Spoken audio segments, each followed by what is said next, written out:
नमस्कार, मी सुनीता. स्वागत आहे तुमचं माझ्या यूट्यूब चॅनलमध्ये. आजचा दिवस तुम्हा सर्वांना सुखाचा, आरोग्याचा, आनंदाचा जावो हीच ईश्वरचरणी प्रार्थना. तर सर्वप्रथम तुम्हा सर्वांना माझ्याकडून दीपावलीच्या खूप खूप शुभेच्छा. तर आज आपण धनत्रयोदशीची एकदम साधी सोपी पूजा कशी करायची हे पाहणार आहोत. तर चला व्हिडिओला सुरुवात करूया.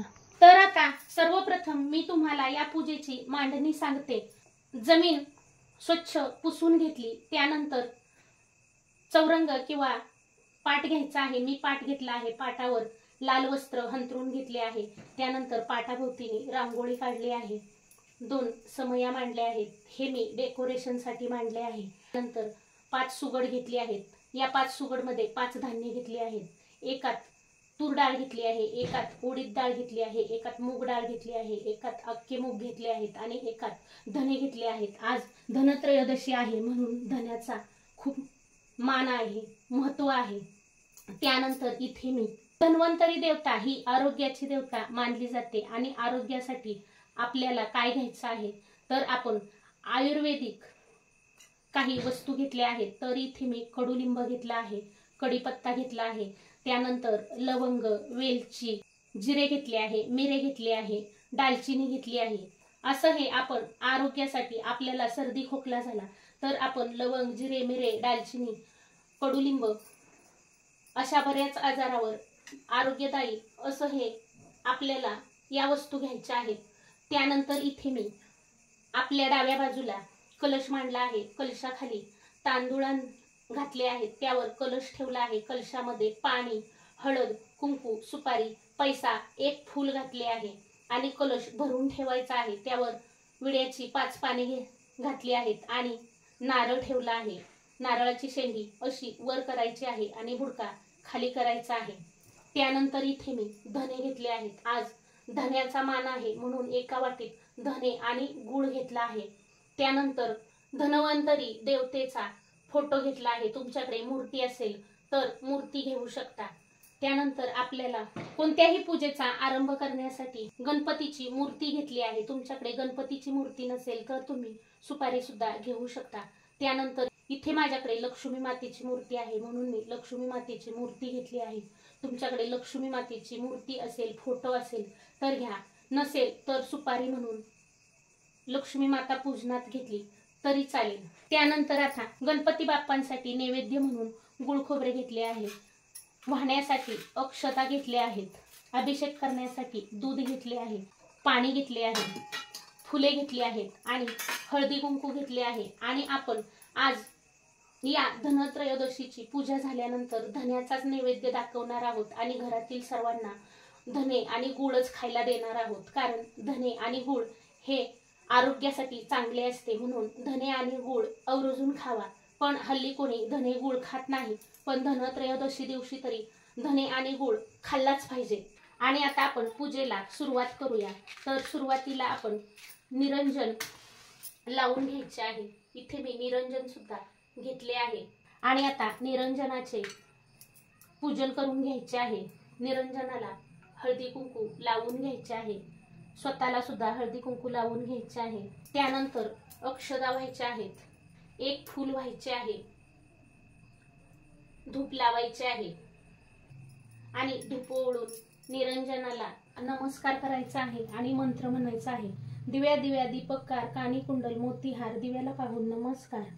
आता आपल्याला गणपती बाप्पांची मूर्ती तामणात घ्यायची आहे आणि त्यानंतर दुधाने 5 वेळा 5 पळ्या अभिषेक करायचा आहे.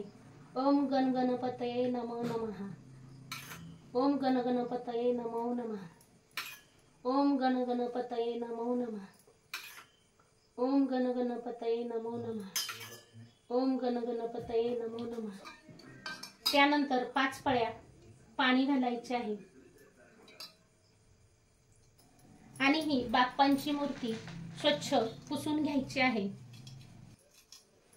इथे मी विड्याची 2 पाने ठेवली आहेत. तुमच्याकडे पाने नसतील तर तुम्ही थोड्याशा अक्षता ठेवा आणि त्यावर ही बाप्पांची मूर्ती ठेवा.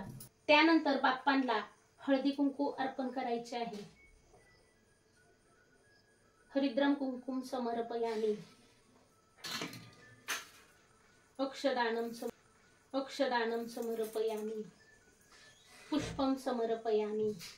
धूपं समर्पयामि। दीपं समर्पयामि। वक्रतुंड महाकाय सूर्यकोटी समप्रभ निर्विघ्नं कुरु मे देव सर्वकार्येषु सर्वदा। नमस्कारम समर्पयामि। त्यानंतर गणपती बाप्पांना गुळ खोबऱ्याचा नैवेद्य दाखवायचा आहे। हातावर पळीभर पाणी घेऊन गुळ खोबऱ्याभोवतीने 3 वेळा फिरवायचा आहे आणि नमस्कार करायचा आहे।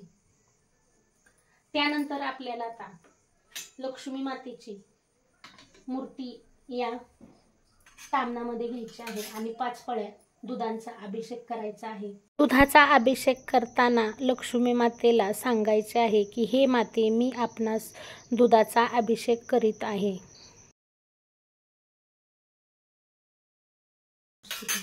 त्यानंतर 5 पळ्या पाणी घालायचे आहे।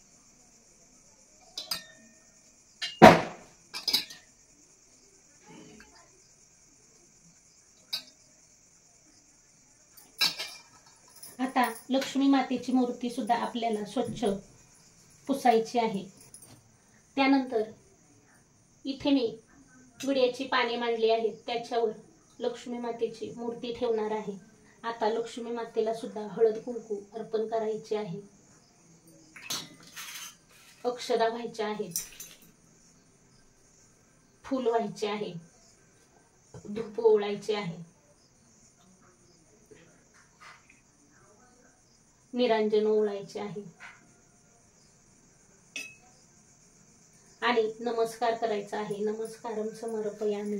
त्यानंतर आता इथे आपल्याकडे धन्वंतरी देवतेचा फोटो आहे। मूर्ती असती तर आपण दुधाचा आणि पाण्याचा अभिषेक केला असता, पण फोटो आहे त्यामुळे आपण फोटोला फक्त थोडंसं पाणी शिंपडणार आहे आणि तेही फुलांनी पाणी शिंपडायचे आहे। आपण बाजारातून विकत मूर्ती आणतो तर ती शुद्ध व्हावी म्हणून मूर्तीवर पाणी शिंपडून ती मूर्ती स्वच्छ करून घ्यायची आहे। आता धन्वंतरी देवतेला हळद कुंकू अर्पण करायचे आहे।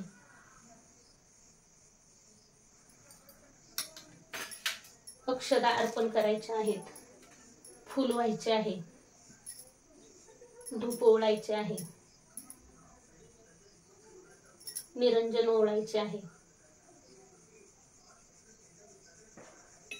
नमस्कार करायचा आहे। त्यानंतर आता आपण कलशाची पूजा करणार आहोत। अगदी साधी सोपी पूजा आहे। काही चुकले तर क्षमा करा।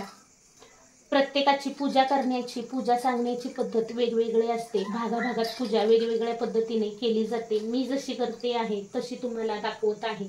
मी कुणाची बघून पूजा करत नाही। फुलांनी कलशावर पाणी शिंपडायचे आहे, कलशाला हळदी कुंकू व्हायचे आहे। तर बघा, कलशावर मी मगाशी सांगायचं विसरले, कलशावर मी स्वास्तिकचे चिन्ह काढून घेतले आहे आणि मध्ये ठिपके दिले आहेत। नुसते स्वास्तिक काढायचे नाही। त्यानंतर हळदी कुंकवाचे 5 पट्टे कलशाला लावून घेतले आहेत। आता कलशाला अक्षदा व्हायच्या आहेत, फूल व्हायचे आहे, धूप ओवाळायचे आहे, दीप ओवाळायचे आहे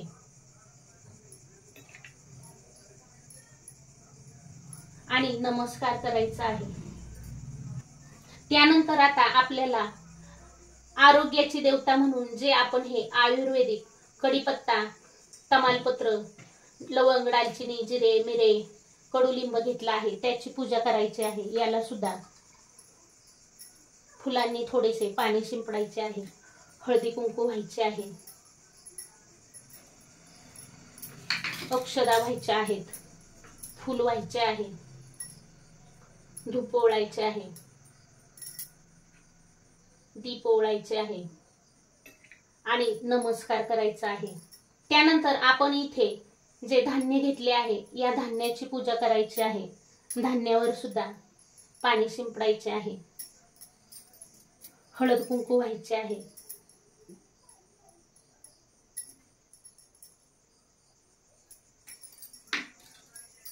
अक्षदा व्हायच्या आहेत, फुलं व्हायची आहेत.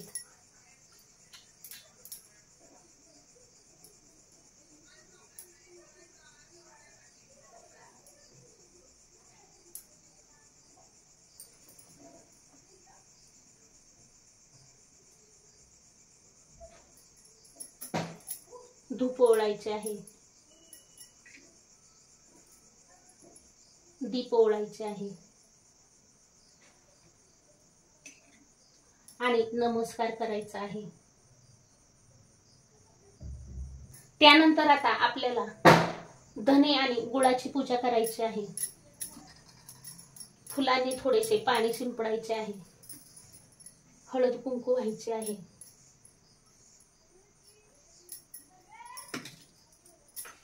अक्षदा व्हायच्या आहेत, एक फूल व्हायचे आहे, धूप ओळायचे आहे,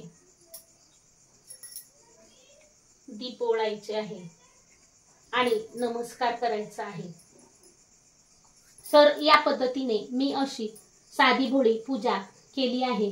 सर्व स्त्रियांना मी सांगणार आहे की आजचा नैवेद्याचा मान हा गुळ आणि धन्याचा असतो. त्यामुळे आजचा नैवेद्य हा गुळ आणि धन्याचाच ठेवायचा आहे. देवांना सुद्धा गुळ आणि धन्याचा नैवेद्य ठेवायचा आहे. जिथे जिथे तुम्ही नैवेद्य अर्पण कराल तिथे तिथे गुळ आणि धन्याचा नैवेद्य अर्पण करायचा आहे. आणि आता आपण इथे सुद्धा गुळ आणि धन्याचाच नैवेद्य अर्पण करणार आहोत आणि घरातील सर्वांना गुळ आणि धनेच खायला द्यायचे आहेत. तर आता आपण लक्ष्मी मातेसमोर सुद्धा गुळ आणि धने ठेवणार आहोत आणि धन्वंतरी देवतेसमोर सुद्धा आपण गुळ आणि धनेच ठेवणार आहोत. आणि आता एक पळीभर पाणी या नैवेद्याभोवती फिरवायचं आहे.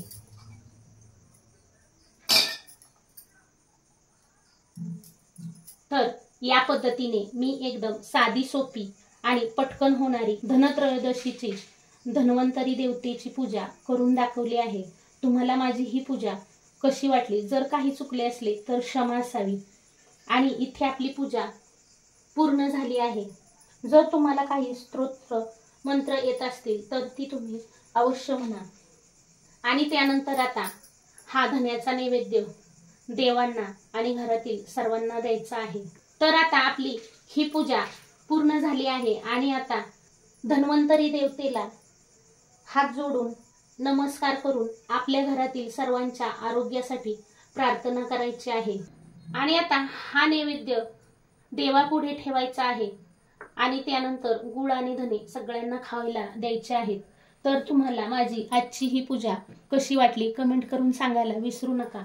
मी एकदम पटकन होणारी आणि साधी सोपी पूजा करून दाखवली आहे. जर काही चुकले असले तर क्षमा करा. पूजा आवडली असेल तर व्हिडिओला एक लाईक नक्की करा. चॅनलला याआधी सबस्क्राईब केलं नसेल तर सबस्क्राईब करा. व्हिडिओ पाहिल्याबद्दल खूप खूप खूप धन्यवाद. पुन्हा भेटूया अशाच एका नवीन छानशा व्हिडिओसोबत. तोपर्यंत बाय बाय.